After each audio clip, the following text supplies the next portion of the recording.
And that's one thing I love about podcasts. It's like Joe Rogan. There's a female comedian that I've really fallen in love with, Whitney Cummings. Mm-hmm. He had a great interview with her. Yeah. The only thing I have a problem with, and maybe you can explain this to me, because a lot of his podcasts are very long. Long form content is doable. As a podcast producer, I get asked all the time, how long should it be? And I always say, well, how long can you make a conversation compelling? Mm-hmm. If you feel like you're missing conversational exit ramps, you should probably take one of them. Yeah. Okay. With Bill Cuomo, he was one of those guys where we could have done a 3.5 hour. Yeah, we could have. Right. Welcome to a podcast about music and entertainment. Before it all goes down the disposal, this is Circling the Drain. All right, buddy, rolling. Hey, welcome back into Circling the Drain. It's the podcast with John E. Bozeman, Johnny B. right here, over there, my buddy, Jay Harper. Hey, thank you, John Ernest, as we now turn to James Patrick. Hey, thank you. Hey. Yeah, I just forgot how to talk. Well, man, good to see you guys. It's good to see you Seems guys. like it's been forever since we have gotten together here. It has been a while. We're up to 24 episodes, I believe, not counting this one. So it has gone by quickly, has Yes, it not? has. And we've only been at this a few months. And hopefully, as we are recording this, we'll be up to 900 followers on Facebook. Maybe 1,000. Yep, 1,000 is our milestone goal. So like, share, follow, all that stuff on Facebook. And in fact, if that 1,000th follower, I may get you some free jerky, some beef jerky. And some T-shirts. Yeah. Swag. Some swag. Some swag for you, Absolutely. too. Maybe even doing a live event. Yes. Yeah, With all we're 1,000 of you there. we're shooting for Well, that. you mentioned that, and yes, I know we've kind of talked about that in the past, and we are working on a live event here that we have plans for. We are? So yeah, so we're gonna keep you posted on that. Well, yeah, looking to live stream it. You may want to post your partners every now and then. Yeah. Looking to live stream it. Yes, And, sir. Carl Wayne Meekins has agreed to perform. And so anyway, there's some stuff going on. Very cool. Some stuff Are we going going to have dancing girls? Well, my wife, she would dance. Maybe, hey, that's what we could do. Yeah, get the wives. Get the wives. Yeah, to- they could be our dancing girls. Exactly. Yeah, let's see how Well, that goes over. I don't Yeah. know. I'm Well, sure enough- Courtney would love to do that. Yeah, I'm Yeah, sure Glenna would too. Enough Jack Daniels in hell. I'd be a dancing girl. Well, we would. Yeah, I mean, we could do that. We could dress as girls. Yeah, I we mean, could. I mean, it is the sign of the times, is it not? It seems to be the Speaking case. of the sign of the times too, because we all are radio guys in the past, and we've now got into podcasting. And do you guys do you listen to podcasts, others beside ours, or? And I know you work on a ton of podcasts. I listen to a lot of them as well. Yeah. Yeah, not because I have to, because it's, being a practitioner of what I do, that we produce podcasts here. It's also listening to see what other people are doing, and it's like the big thing from a production standpoint. Podcasts aren't as highly polished as radio, No, they're not. but they're still doing better than radio. Yes, they are. So Well, and I think a lot of that is that people enjoy being talked to, mm-hmm. and they also, I think there's just something more personable about a podcast over a radio station, because podcasts aren't, a lot of them are not run by these huge corporations. right. So you don't have somebody beating down on you saying, Jay, you can't say that next time. Yes. And you're right. I mean, it's more free form. The restrictions are not there. The only restrictions are the ones you place on yourself. Of course, we try. I do see podcasts where, they throw the F word, or, I mean, it's just, and we try not to do that stuff. Not that we're prudes or anything. Not but, at all. That's one thing. I mean, I've got a you know, he's almost 4 years old, 4-year-old grandson that likes to, you know, just because grandpa's on it, you know, he likes to watch the thing. But, you know, we like to think that it's suitable for all ages. Now, while the subject matter may be over little kids' heads, right. you know, you can have it on as a parent or grandparent with the kids and the grandchildren in the room and not feel like you're going to have to run for the, you know, the mute button. Right. But Jim, when you listen to and watch some of these other podcasts, I mean, have you taken stuff from those and applied them to the things that you're doing? Yeah. I mean, in my podcast, I've been a lot more casual. Like, as radio guys, we're trained to come out of like a bumper. Let's say you're like, hey, this is a blah, blah, blah, blah. This is what we do. Yeah. I've adopted the Joe Rogan approach of like almost mid-sentence, mid-thought, you know, very casual going into a conversation. Even though in my personal podcast, it's a bumper with the music. I'm actually flying the faders while we're going into it. Right. So it's all baked in. And I think that creates that forward momentum. Maybe we should probably do the same thing here at some point. We can do that. But I think ultimately having those types of elements with that radio touch, but at the same time, the casual aspect of it, you know, just going like, if I have my guest sitting across from me, I'm like literally going and be like, so, you know, what do you think about, you know, snowshoes or whatever the topic might be? Right. And it'll just be a very kind of awkward, you know, off base, interesting kind of surprise, broke a part of the brain moment to just get the flow going, you know. And eventually I go, okay, this is a mostly Middle Tennessee business podcast, blah, blah, blah, blah.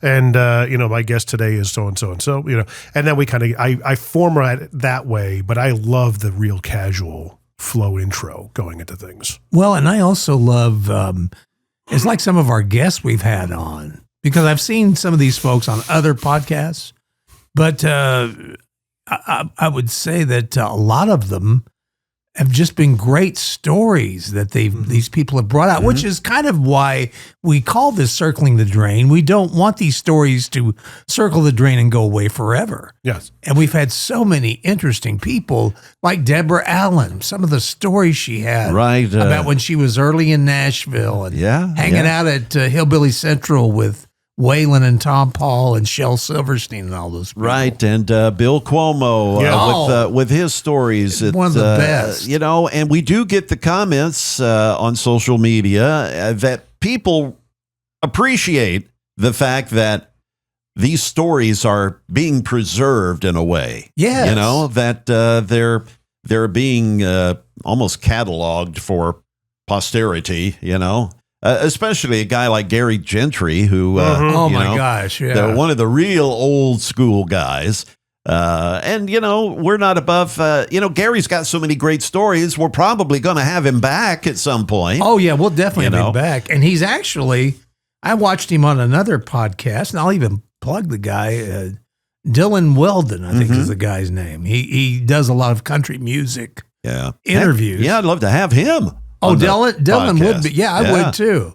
But Gary was on his, and once again, just some great stories. And that's one thing I love about podcasts. It's like Joe Rogan.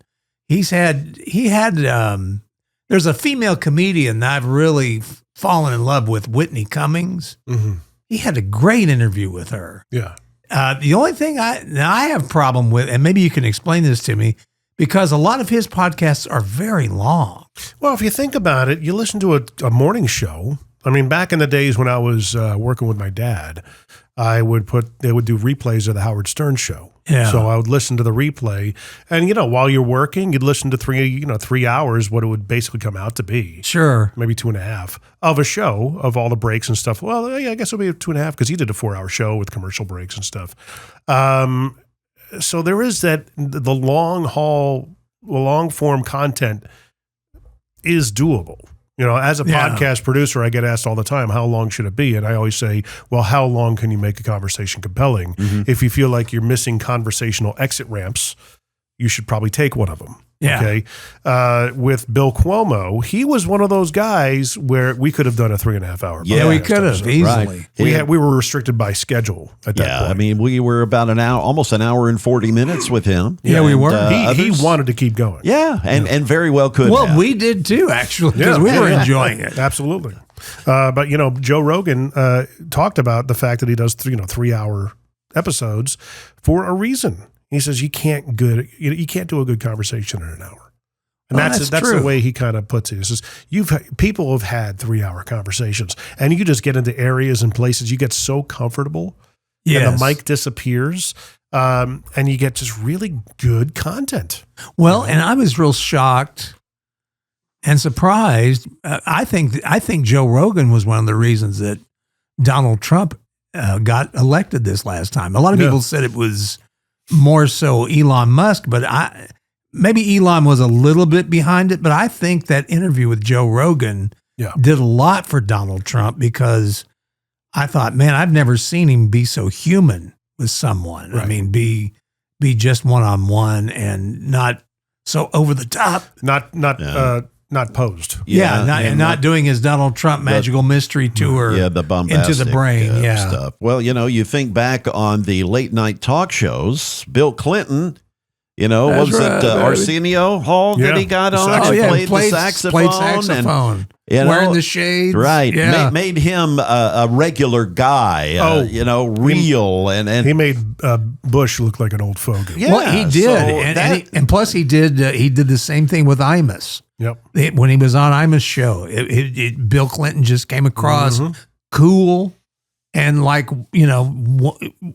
that Bill Clinton had it. You talk about a politician that knew how to work a room. Oh, yeah. Bill Clinton, I don't care whether you agree with him or not, Bill Clinton was great at being personable. I remember when the night that he was being, at the convention, I thought it was just brilliant with him walking the streets to the convention with Hillary, making it look like we're just taking a stroll. Where's everybody? And, everybody's shaking his hand. I thought, this dude's going to be president. He's got it. He's got it in the bag. Same thing with Obama. Yes, he did the same thing. That's the thing, is that the Democratic Party has got a corner, and the market cornered on the coolness factor when it's time for it. Right, and basically coming across as we're one of you. We're one of the people. Yeah. And that's one thing. We will put free soda in the lunchroom cafeteria. Absolutely. Exactly. Everybody's going to get a free lunch. Everybody's getting a free candy at the table every time you go to lunch at school. Like, remember the kids that would run for class president and stuff like that? Yeah. That's what they do. Oh, yeah. Well, and see, that's what Trump did this last time. I thought it was great to go into McDonald's and work. Also getting in the trash truck. In the garbage truck. Yeah. I mean, that kind of stuff. Goes a long way. It does, and it will get you elected. Well, in the podcast world allows not to be filtered and edited up by mainstream media, and we know that's gone on for as long as mainstream media has been around. But heck, Donald Trump sued over it with the Kamala Harris interview that got chopped up. And, and actually won a settlement with that. So, I mean, the podcast world, radio interviews, the live radio interviews can be unfiltered as well. Sure. But I don't know, podcast just has the kind of hit factor and the in thing where radio is thought, especially in younger generations, to just be this obsolete thing that is not to be given much credence these days. Well, I think a lot of it is too, it's so corporate. Yeah. Like this room right here, this doesn't come across as corporate. When you come in this room, it feels like we're in a living room. It feels like it is. Well, it is. But I think that adds to its charm a little bit. Yeah. And that's why a guest will become more relaxed and tell stories. I mean, who would ever thought that Bill Cuomo would tell the stories that he did on Barbra Streisand? No kidding. But that's one thing and what was really funny about that, I got more people that had worked with Barbra Streisand in one way or another, talking to me, say, oh gosh, yes, she was a D. Oh, you won't believe what she did to me. It was just funny how but it's because it's so relaxed and you don't have some corporation telling you, oh, you can't talk about that. You can't do this. Yeah. You can't do that. I think that's one big thing that makes podcasts so interesting to people. Well, Jim, you being the podcast expert here in the room, Yes. now, do you foresee or do you envision? All right, you get a sponsor. Are you limited by what you can say because of a sponsor? No different than radio in that respect. I mean, you don't want to bite the hand that feeds you. I have the conversation with some of my podcast clients that want to go into networks and stuff like that. And I say, well, being that you're a podcast that has conviction, has stuck a flag in the soil, and this is what we believe, you're going to attract like-hearted people to the hive, so to speak. I said, you can do that organically on your own. It's just going to take a little bit longer. It takes hard work, takes time. You can hit the quote easy button by getting into a network scenario. But that again, think of who the networks are. It's iHeart. It's, all the radio conglomerates pretty much. Big tech, big corporate who, that's like, I said, well, that's the thing. I said, yes, you will get much bigger exposure, much quicker. You'll hockey stick, but to what expense? What do you just want to put the work and time in, or do you want it right now and then have someone tell you what you can and cannot say? Because that will happen. Right. Because what leverage do you have coming to the table? Your independence is being forfeited. Right. And it's exactly, it's the question always comes down, what leverage do you have and can you sell it? That's the nebulous always comes concept. down to that. Well, and one thing I love about people that are independent, there's another one. I'm plugging other podcasts here, but That's fine. They're friend. This guy's a friend of mine, but he's a young gentleman. His name is Taylor Berryman, and he does one called The Poptimist. And I've heard they are a little looser with their language. I mean, they're young guys, so they cuss and. I don't know what it is about the younger generation, but they just love to use the F word. But one thing that I thought was really kind of cool, but he didn't get to air the episode, but, and I can't remember her name now, I'm drawing a blank, but he had someone that had just moved to the area. Casey Anthony. Yes. Yes, he actually had this dude had an interview with Casey Anthony. He got her on his podcast, and she was talking freely. And apparently he was told that he could not air this episode by her lawyers. Really? Yeah. But I thought, how ballsy of this guy to get her on his podcast and try to get it out there. But he couldn't have done that had he been on a big corporate sponsored podcast. He's just independent. Now, Jim, sorry, Johnny. That's all right. Has the day come, and maybe this happens in these podcasts that are part of these networks. I mean, do you get guests to sign releases? That's probably not a bad idea. On mine, if I have somebody that's applying to be on my show, I have a form on my website, my link tree, that basically says I get it out of the way. I don't edit anything. Mm-hmm. Okay. And if they sign off on it, they've expressed an interest to be on. I think that's implied permission. I'm not sure legally if that's correct, but if you're sitting here and you're being recorded and you've said something, right, what's your recourse? Yeah. You can, that's a posturing leverage tactic to get them to sign a release that, hey, well, once you said it, or you get them signed ahead of time, hey, you signed it. We get to use it, because that protects you. Because at the end of the day, you're really, a lot of podcasters will get into well, if we start doing that, then all of a sudden we're not going to get any guests. No, that's not true. Case in point, Howard Stern. Okay. Yes. And he became notorious for asking the questions that people were thinking. And that's what made him. And everybody, if a celebrity was to go on, especially a woman, she knew that she was going to be asked to take her top off, or breast size, or who she had sex with, and how much money she makes. Okay. Especially if she was an actress. That just came with the territory after a while. He became notorious for that. If you go on to Howard Stern thinking otherwise, you're a fool. So there are ways to kind of, Yeah, in the beginning, you're probably going to limit your exposure, but you'll get somebody to come on, especially if you start building an audience. It's the same thing like I bring up Gary V. Gary Vaynerchuk, he came to prominence through the business world by doing these little wine tasting videos on YouTube. Right now, he's probably commands an audience 15 million people. He's massive in that space. Yeah, but he's good because he shoots from the hip. He's authentic. He believes in what he says. He's not going to try and BS you. He's one of the highest paid public speakers out there. But in the beginning, he did these wine tasting videos because his father had a wine business in New Jersey. And he just started marketing what they do, giving real reviews of wines. And he said, look, if I get on and I tell you that this wine that tastes like a catcher's mitt was rubbed in the dirt and thrown some grapes in the middle of it or something like that, and it doesn't taste very good, but I'm giving it a good review for the sake of selling it, what does that do for my integrity and my reputation?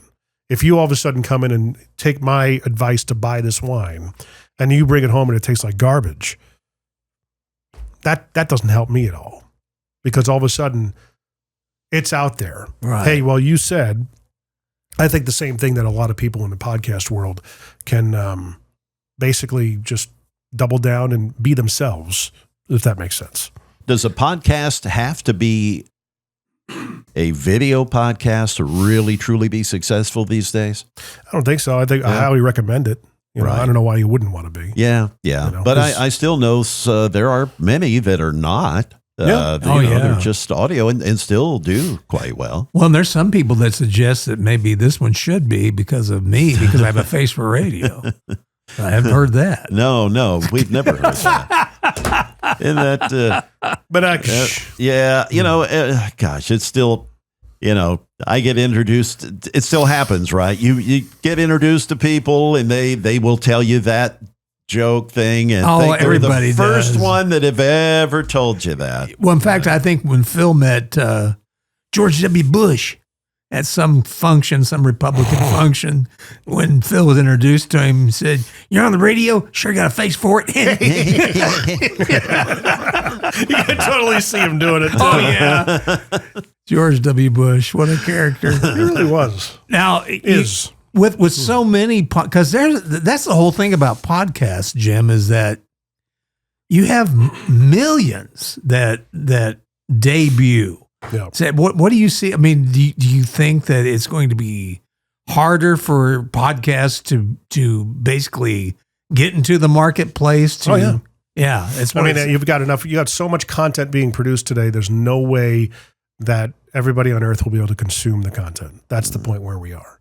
That there's so much of it being made. Well, and you also have I'm noticing a lot of Hollywood stars are now getting into podcasting. Case in point, because the old model, like we talk about radio, you look at the model of Hollywood, even that's kind of circling the drain, because you have a lot of people who believe in the old structure of what Hollywood actors and actresses are, and they have this elevated status in society. I believe that's starting to crack, because as of this weekend, as we're recording, there's a YouTube influencer who put out a movie called Iron Lung, and his name is Markiplier. Huge amongst the kids. My daughter listens to him. We get people here who know who he is. Yeah. Guys like us, I'm exposed to it because of my kids. I don't go out of my way.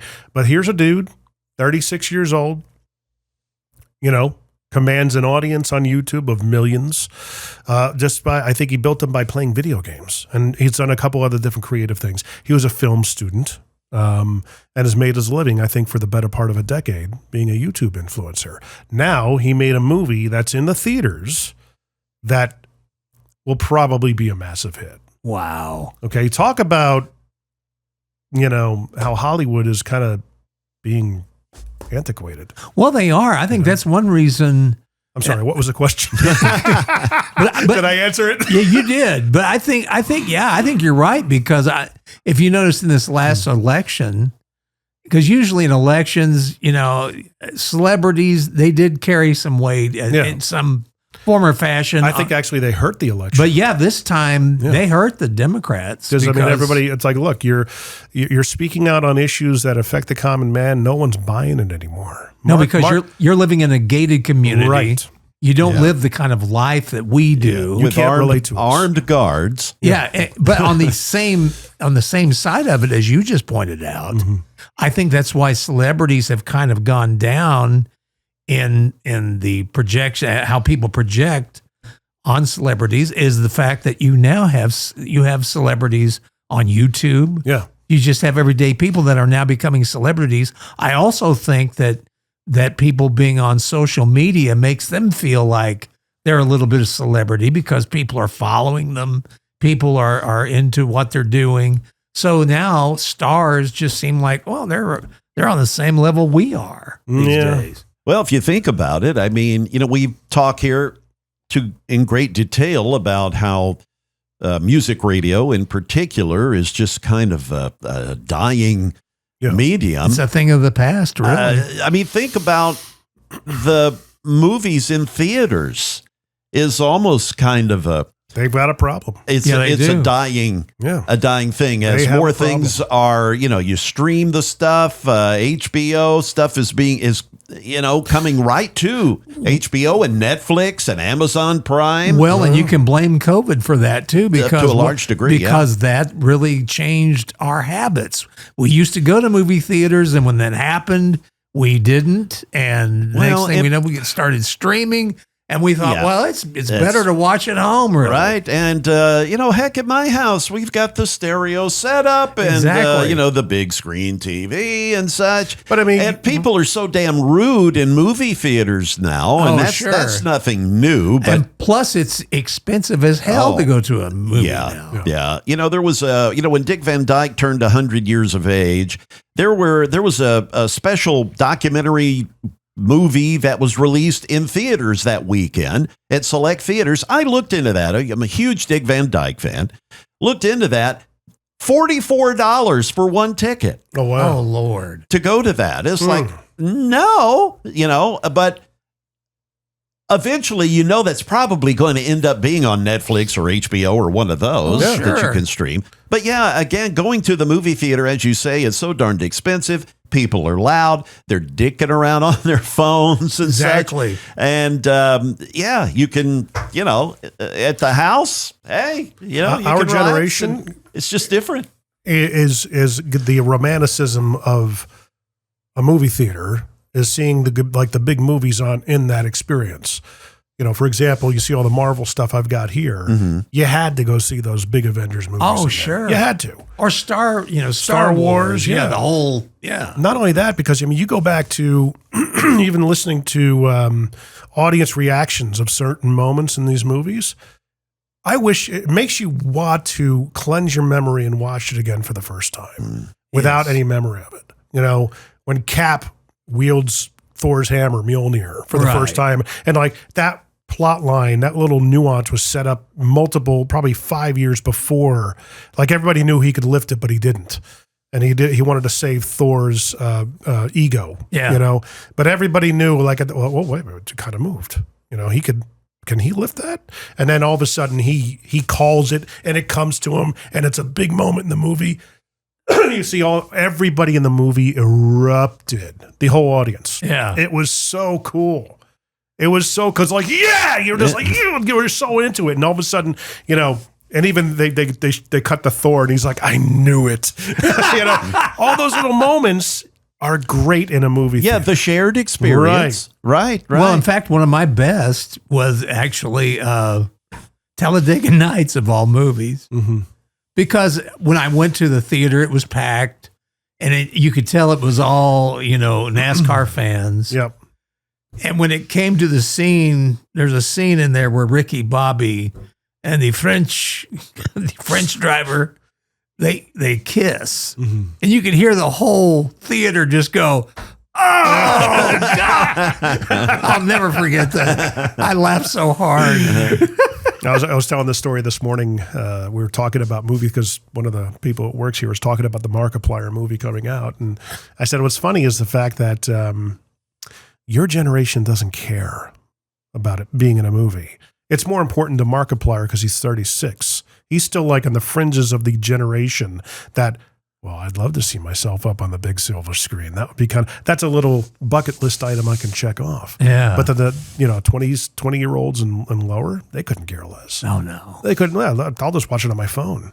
Oh, yeah. They're happy with that. Yeah. You know? Yeah, they don't have to see it in IMAX. But it brought up the story again, another Marvel movie.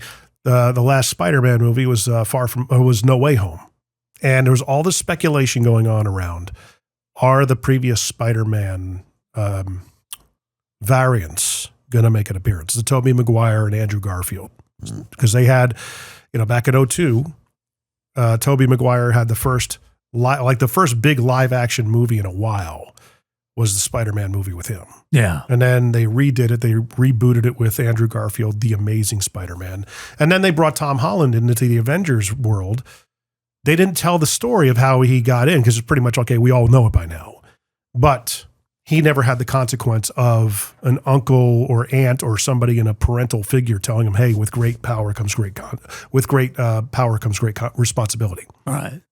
And in those moments, they had all these things like Aunt May dies in the movie and she tells him that line of consequence right before she dies. And of course, that was the time I had to go to the bathroom. Yes. So I had to get up and I was like, I made it this far. Good. We've got a little bit of a moment. It looks like we're kind of lulling into something. Let me just go go to the bathroom and come back. Yeah, I missed the big moment in the frickin' movie. See, that's one good thing. I missed the damn moment. Yeah. Pause that sucker when you're at the house, at right? At the house, you can pause it, go to the restroom, come back. That's it. But I mean, again, that big moment, you could hear the entire theater go, yeah! I'm like, hurry up. What just happened? Yeah. And I come back and my wife's What'd I miss? My wife, she's like, and I look up and it's like Andrew Garfield and Tobey Maguire's characters. I'm like, I missed that moment. Really? Holy moly. See, I always did that too. I always had to go to the restroom at the most crucial time of the movie. Inopportune time. Yes. But, I can remember going to see Jaws when I was a kid. Oh, it sure. came out in the theater. And, Did you see it the last time, this past time? No, didn't. But, my wife and I, she is a huge fan of the movie Titanic, with Leonardo DiCaprio. Yeah. And hey, I enjoy it too. I know a lot of people, I did. A lot of people poo-poo that movie. I know it, but I liked it. Yeah, we just watched it recently. Yeah, and we went and saw that in the theater. Oh yeah, we've actually gone back and seen it in the theater twice. Yep. Once they did the re-release in 3D. Yep. And the 3D wasn't very good. It's a gimmick. But we went anyway. just to go. Have the experience. But I remember seeing the movie Jaws when, the guy's head pops, the head pops. Oh, yeah. And, the whole theater, jumped. Dude, that still got me. Yeah. I saw it in the theater. It still got me. Still. I remember going to see The Exorcist when it was out. And the effect it had, I mean, that was a scary movie at the time. Yeah, I've watched it again here in the last couple of years, and it comes across campy and funny. Does. Yeah, it does. It's not the same. Yeah. Because I remember it seemed like any loud noise, because after I went to see it at the theater, I went to a restaurant, and somebody laid on the horn outside. When they did, I jumped about 50 feet in the air. And the waitress goes, "Are you okay?" And I said, "I just saw The Exorcist." She goes, "Oh, say no more." I said I had the same reaction. But yeah, that is something that is going to be missed, is the experience, because that's what made the movies magical. It was experience. Was the experience with all the other people. Yeah. Right. Nicole Kidman tells you every single time. Yeah. Exactly. Yeah, the ad and. But I mean, a lot of it's just amazing to me that getting back to the podcasting and podcasters, the new media is just changing the world. It is. And I guess to answer your question, with so many thousands of podcasters and podcasts out there, or millions now, it's still not you. No, and in fact, that's one thing I told Jay when we first started doing this one, because he said, "Hey, he texted me. He said, did you know there's a couple of others that are titled the same?" Yeah. And I said, "Yeah, I was totally aware," but I said, "But they're not us." Yeah, that's right. Right. That's the way I looked at it. Yeah, and I agree wholeheartedly. Yeah. Again, I was just making you aware in case you weren't, and I should. Oh, sure. No, I should have known you were. But. Oh no, that's all right because you know when we did title it, I really didn't think there'd be another one, but there was a lot of them. But that's neither here nor there. But it does seem that the really successful podcasts do have specific niche. Yeah. I mean, it's not just wide open. One day, we're talking about, fixing cars. And then the next time we're talking about, different types of popcorn. Right. I mean, we're usually, kind of in our little lane here. Well, we're all about, a lot of it is Nashville centric. I mean, it's about, it's about entertainment. It's about music. It's about radio, television, all of our media. I have friends and family, all over the country, literally, and they're intrigued. They enjoy hearing the Nashville stuff. Yeah. Well, Nashville's always, and this is one thing that, a lot of people that aren't from Nashville or don't really get Nashville. Well, Mayor Bredesen was one. He never understood that Nashville was already on the map. That was the whole reason he brought the Titans, or what was the Oilers then, to Nashville. He kept saying, I'm going to put Nashville on the map. Well, dude, I hate to inform you, but Nashville has always been on the map. I remember going to the Bahamas, and anytime I was asked where we were from, and I said Nashville, it was wild what would come out of people's mouth. Conway Twitty! Yeah, that's us, yeah. But it's worldwide. Nashville has always... Well, Nashville, yeah, you're right. I mean, it's always had that, the people certainly are. Nashville's always been on the map, but in the minds of so many people, though, it was hee-haw and... Well, they looked at it as hillbilly, and it's really not. Tennessee Ernie Ford on the old I Love Lucy show. Right, with his, those suspenders on, where he played... overalls. Yeah, from Bent Fork, Tennessee. Yeah, and outside of Nashville, there's some hillbilly places, but Nashville itself is it's not just a country music town, it's a music town. It's a cosmopolitan city. It really is. People don't realize, and that has certainly been an evolution in the last 40 some odd years. Sure. And I think you do have to credit Pedal Taverns. You credit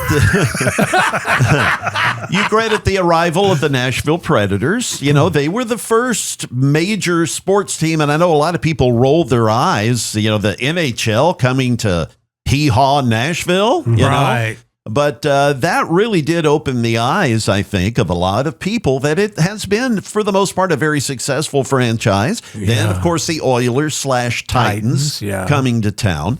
You've got a lot of businesses that have, they got tired of Atlanta, because, have come here and have turned us into Atlanta. Well, and you also have a lot of ways. You have a lot of businesses from LA that have come here. And really, you mentioned the Titans and the Predators. We also have to credit a show that I absolutely hated. Nashville, the TV show. Oh, yeah. Right. But it did. After Nashville, after that series ran, a lot of people moved here for that very reason. Yeah, I have never seen that. My wife watched it. It makes us look really, really good. Yeah. Yeah, my wife said it was really laughable. Now it was laughable. This 911 Nashville that's out there now. I haven't watched it. I watched I think maybe 2 episodes of that only because I auditioned. I do some acting too. Anyway, I auditioned for some parts. Man, there's so much about you we don't know. I auditioned. You act as well? Yes, I've got 2 agents in Look fact. at you. Anyway, do some acting for us right now. Yes, what do you got? Oh, to be or not. But the parts called for somebody, and what did they want? They wanted somebody that was really seriously. I was supposed to. I auditioned for the role of one of the dispatchers And they wanted him to talk as mealy mouth Southern as they could as get. they could get, right? That's there. right. That's what the part called for. I seen that. Yeah, I seen that ambulance come by. We got right. a twister coming down on that That's ascend right. amphitheater there. I seen it. I seen it I down seen on Demon Brewing. Yeah, but so naturally. But anyway, I was kind of curious, so I watched the show, and it is just embarrassingly bad. And I don't know if they are intending it to be campy, and is it like a dark kind of black comedy kind of thing? Maybe it is. I don't know. It was awful. There was Kane, but Leanne Rimes. Now, come on, man, be real. Tell us how I it probably really. ain't ever going. And if the casting folks see this, it probably. Yeah, I think he kind of blew. Yeah, I think you're never going to get a part on this one. But Leanne Rimes is in it, and well, right there, that tells me she's what she's in her 40s. Oh yeah, but yeah, she is. But she plays much older. She plays the mother of a guy that looks like he's 30.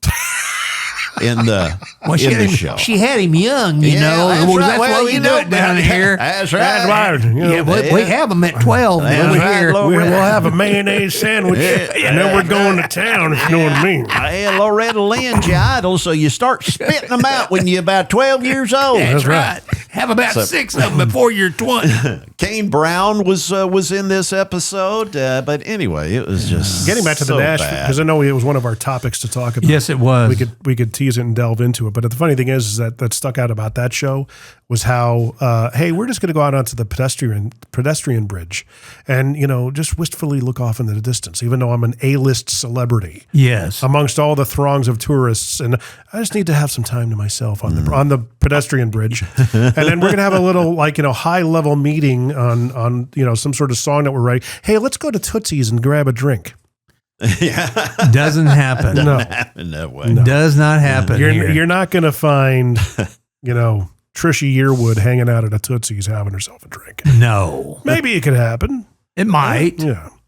Or when the girl that was her nemesis, she goes up on top and, she's Hayden. I always wanted to stand on the Opry stage, and she's at the Ryman, and, so I'm going to stand in the circle. There just so happens to be a spotlight at the ready. Then and there. I've got a great story. The girl, Hayden, I can't pronounce. Penitentiary or yeah, something? that's it.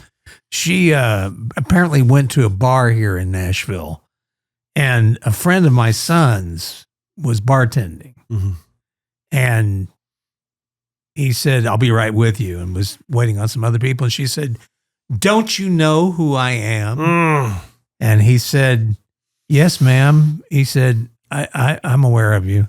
And he went back to these other people. She goes, have you ever watched the series Nashville?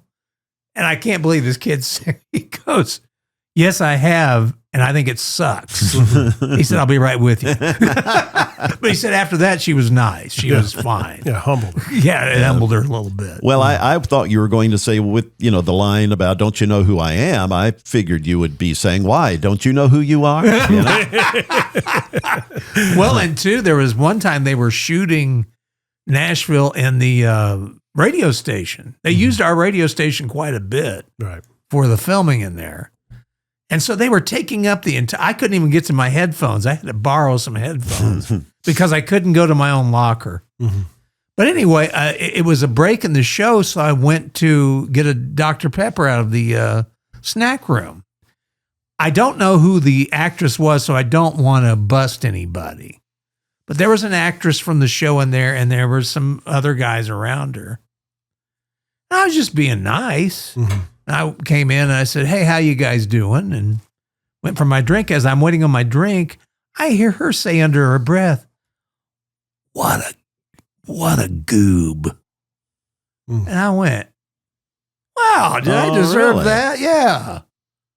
What a goob. Yeah, what a BITC. Yeah, that's what I could have said. Yeah. What an overpaid, talentless hack. Oh, sorry. I'm on my way. Even if you're overpaid. Yeah. I think it was her first big break. Was she the Australian one or something like that? It may have been her. Yeah. I'm not real sure who. I know it wasn't Hayden. It wasn't her. It wasn't any of the. Yeah, when I worked at an agency on Music Row, we were on 63 Music Square East, which was right next door to CSAC. at the time. And they had used the exterior of our building it was a Peter Bogdanovich movie. Oh, wow. And he was actually out in the parking lot. All they did was they just shot exteriors. Right. Using our building there. It was, it's one of the old imagined houses. That's what Music Row used to be. Yes, it was. Before they put all these ugly buildings in there. But Reese Witherspoon was the actress that kept going. They were getting shots of her going in and out of our office. Wow. And it was before, anybody knew who the heck Reese Witherspoon was. And she's from this area, by the way. Yes. So, but, oh gosh, cute as a button, Oh, yeah. And, that was back when she was known as Reese without her spoon.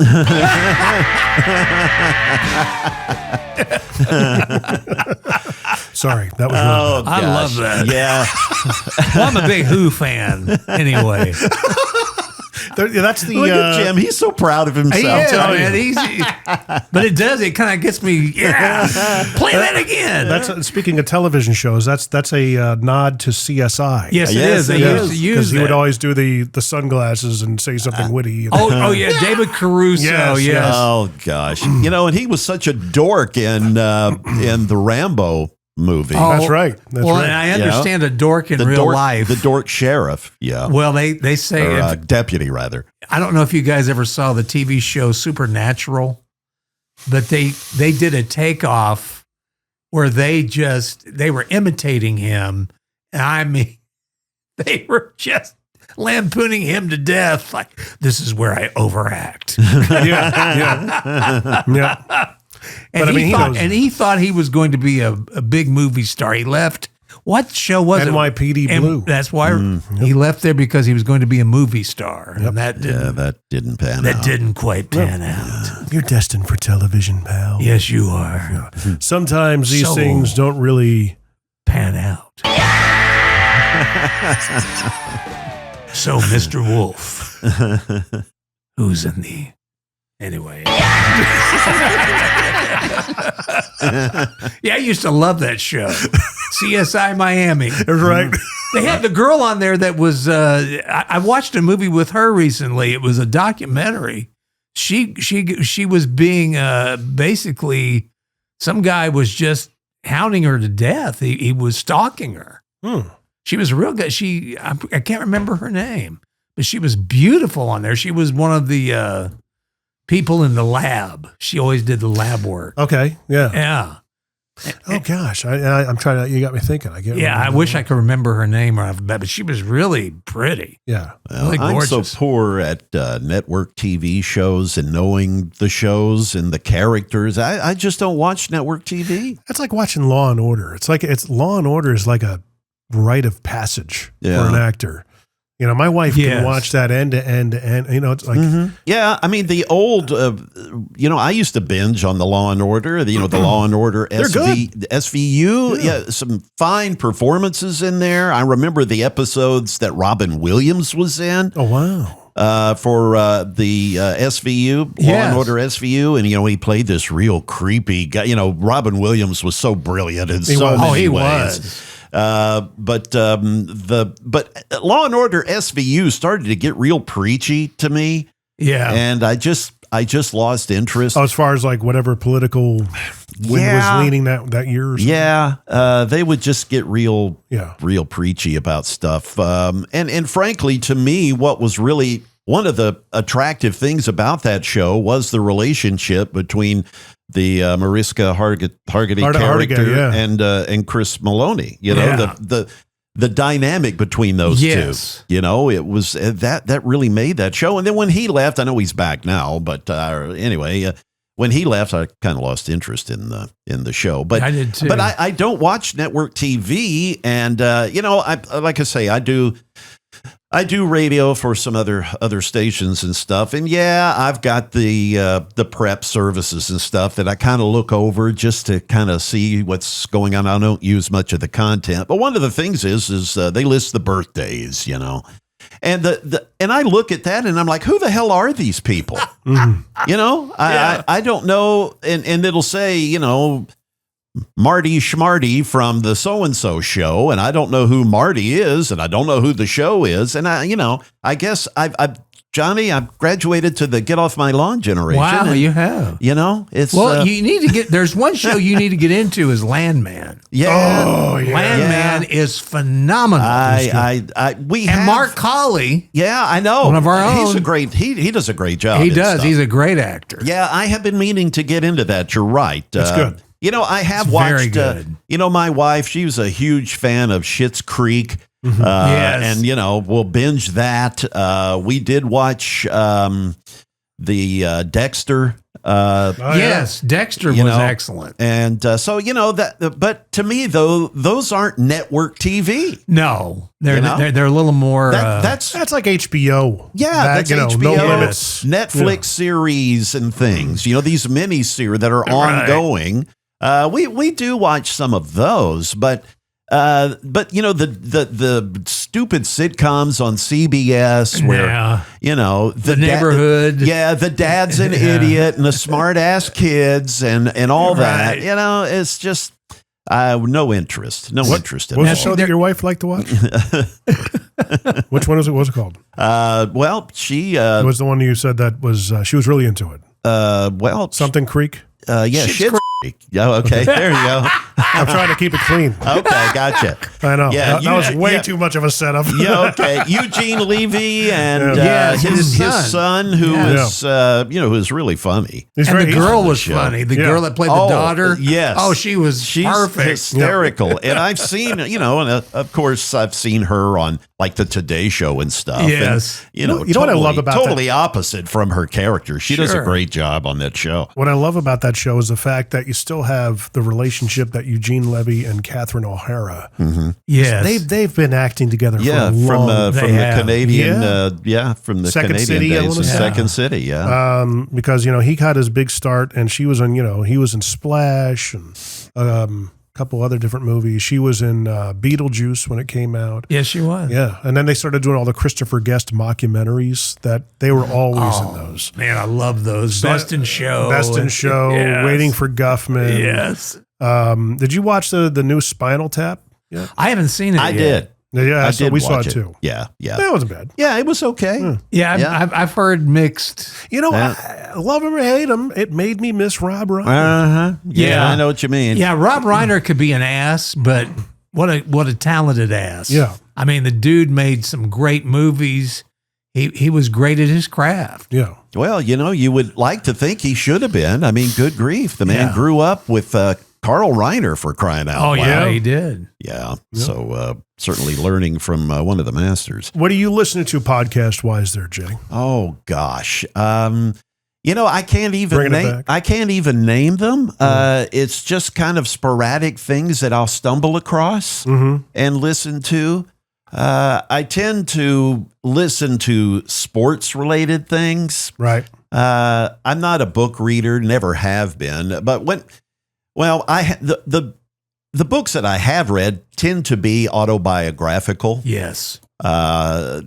Historical figures years ago, but a lot of sports figures. They're reading the Muhammad Ali autobiography, which I loved. He really let his guard down and was real in that. The same with Ted Williams. I would read his autobiography. It was called My Turn at Bat. Yeah. But anyway, getting back to the podcast, I just kind of stumble across sports related stuff, right? And we'll listen to those kind of things. I think Jim Gray has one that I have listened to from time to time. So that's the kind of stuff that I'll stumble across. I don't make it. It's not appointment podcasting for me. Right. You can listen anytime. Yeah. It's not like, oh gosh, the new one's out this week. I got to tune it in. Even though that's what we want folks to do with ours on 5 a.m. Central Time every Wednesday. Yeah, it should be. It should be required. What about you, Mr. Johnny B? I'm kind of like Jay. I kind of, I really have gotten into the Dylan Weldon podcast. Mm-hmm. I really like it. I also like the Poptimist.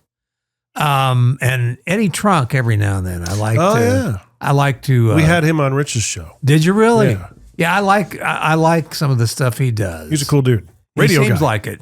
Yeah. And of course, Joe Rogan. I like when Joe has somebody interesting on. I really love, like I said, it goes a little long for me because I can't just sit there for, 3 hours. To basically a lot of this, like, because a lot of people talk about social media, but I think there's an evolutionary shift happening right now. Actually, Gary Vee talks about it. It's going less from social, more into an interest media. And if you want to be a podcaster, to your point, one of you said it was more niche based. Yeah. Interest based is where it really is. So, I mean, I listen to my podcast. I listen to our podcast. I listen mainly to mine just to be a practitioner of what I preach in terms of you should be listening. If you're producing a podcast, you should be listening to every episode. That's how you get better. You should be air checking yourself or have someone air check for you. And when people ask, what's an air check? I said, okay, back in radio. Yes. The most terrifying thing when you come in for your shift the next day and your program director be like, hey, let's do an air check session. You're like, oh, crap. Oh, God. Plus, you got to listen to yourself. Oh, man. Yeah. That was brutal. That is brutal. But, a lot of people, well, I don't want to listen to myself. Well, if you don't listen to you, why would you expect other people to? Exactly. That's what I say. So I'll listen to Bus for Inspiration, business, stuff like that. The Real Brad Lee podcast, Dropping Bombs. He's got a great one. And again, he's a guy I got to know because of production elements, because a lot of these things you'd hear, the production was just not there. Yeah. From a radio perspective, with the imaging production I did in all my years, I got to know these guys by offering, hey, you got something good going on here. What if it sounded like this? And I would do a spec, and that's how I'd get to know some of these bigger personalities. Listen to Gary Vee, Drummers podcast, The Office ladies. You ever the ladies from the show, TV show The Office? Yeah, massive podcast. Wow, 'cause that show has such a fan base. A couple of Bitcoin podcasts, of course, Joe Rogan, Patrick Bet David. You ever hear of him? I am not. Oh, he's like the new political, business economic commentator. He's huge. Wow. Huge. That's the thing is all these tremendous amounts of talent that would otherwise need the gatekeeper to give them permission. Don't need it anymore. True. Exactly. True. Well, it's all meritocracy based now. Well, there's also an artist that has a podcast that I really like, Jack Ingram. Mm-hmm. He was not a huge star, but it's called Jacking Around, which I love the name of it. Yeah, but he does great interviews with other artists. Yeah. And that's a good podcast. Well, I'm part of a new podcast that we talk about niche that is about redfishing. Oh wow! And what's it called? It's called Setting the Hook. Nice. And, I like it. I came up with that name. Thank you. Well, very well done. But yes, I work, with my company, the Game Time Sports Network. We've been live streaming fishing tournaments in red fishing tournaments in South Carolina. We're there for the weigh-ins and the award ceremonies and stuff, and those have been very popular. And one of the guys that runs that is a charter captain that has been doing this for 30 years, charter captain for fishing on the Carolina coast. So he and I have put together a podcast, and it's a niche about fishing. And in fact, I was there in Charleston here a couple of weeks ago, and we did a number of episodes. And so anyway, and I have seen other podcasts that are strictly about fishing. One is about fly fishing. Yeah. That's all it's about. Wow. It's interest based. It's fly fishing. That's what it's all about. And this guy has hundreds of thousands of, you figure, are there that many folks that fly? Well, yeah, there are. Oh, yes, there are. And, his sponsor opportunities are these lodges and stuff in Montana, then these resorts and whatnot that have latched on to. You can build an audience. His podcast. So anyway, but you're right, Jim. I mean, there's a new podcast every day that's debuting. There is. But the chances of them lasting. That's the other thing I see as a podcast producer, onboarding a lot of different podcasts. Okay. When they realize it's actual work. For us, it's not work. This is what we do. Right. This is what comes naturally to us. As radio guys, that's what we did every day was produce content. But when you have somebody who's a business owner, well, I'm an insurance guy, I don't want to brand myself. Well, I had this conversation last week. Well, what am I going to talk about? I want to have business podcasts similar to what you're talking about with local business owners. Terrific. You could totally do that. Yeah. A lot of people are. I said, but what do you really like to talk about? And he's an old rock guy and stuff like that. So we talked about, just maybe a music podcast or whatever, or, niching even further into that. What can you really have that differentiates the podcast and taps into something that no one's ever really done, and especially in a music podcast. So we talked a little bit about that. He's like, how do I promote my insurance business? I'm like, dude, it's powered by your insurance business. I had another guy, it's another insurance guy. He's like, do a podcast about insurance? I said, not unless you want to put people to sleep or if you're attracting other agents, who's your audience? Right. I said, but what do you like talking about? He's like, I'm huge on, talking about high school basketball. Oh, okay. Hey, bing, bing, bing, bing. Interesting. What else? Yeah. He goes, bow hunting. I'm like, there you go. Can you sell insurance nationwide? And can you make it apropos to the bow hunter, to hunters? Are there insurance products that you could talk about that make sense to that demographic? Yeah. Yeah. I'm like, well, there's your answer. You love bow hunting, talk about it, and that's fun. It has a massive reach. I would think it's got potential, so that's my take on it. Yeah. I mean, there are entire magazines directed toward bow hunting. Oh yeah. So sure, why not? There's magazines on everything. And if I were in radio today, I would seriously be thinking about getting into podcasting.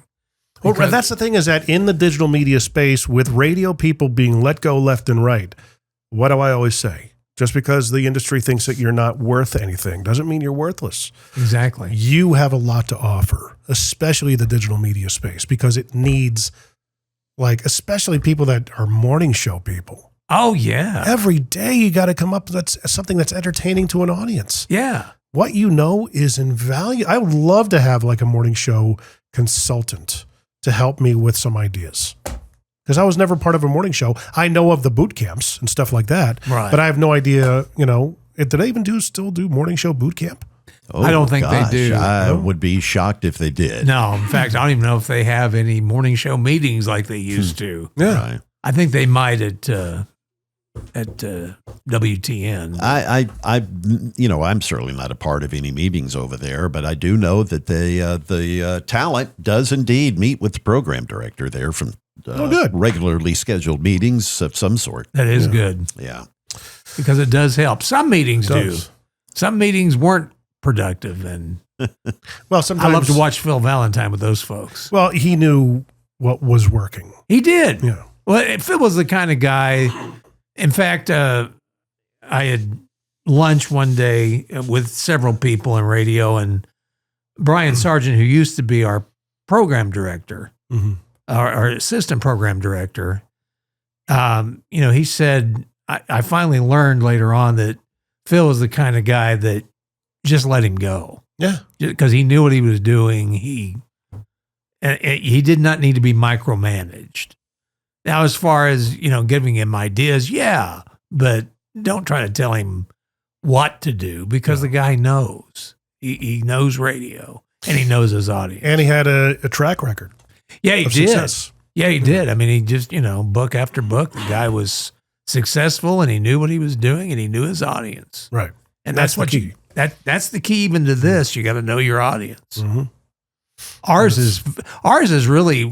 is wild because it's varied. I can't believe.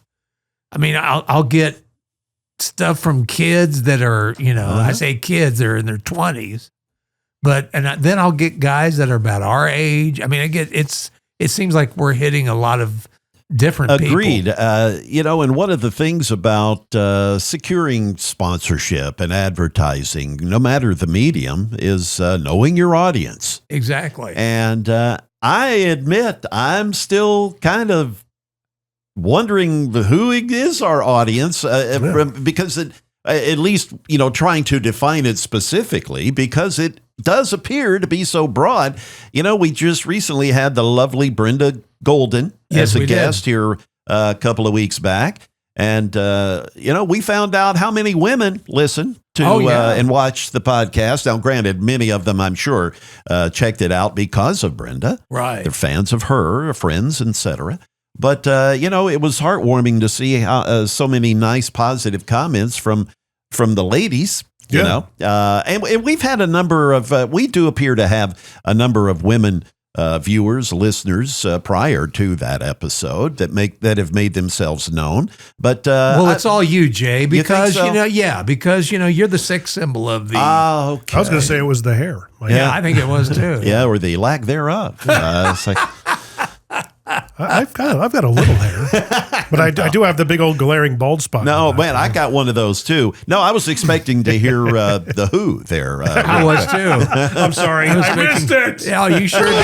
There we go. By the way, Keith Richards is my barber. But,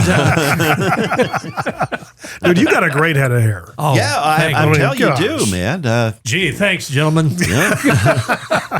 That's what's drawn in all the ladies. Is that it? Is that head up here, I guess. You gonna be able to get out that door with that head that big? Probably not.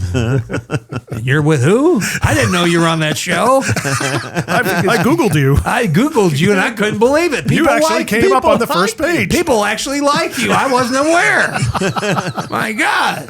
Maybe that's one of our shirts now. Have you Googled me? Yeah, if you Google. I didn't know people liked you. That's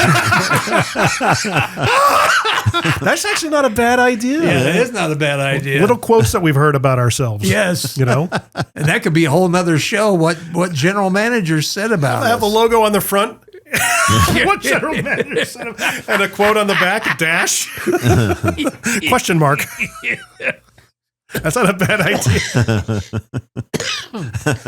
All right, You, we're killing Yeah, Johnny you killed me B. almost.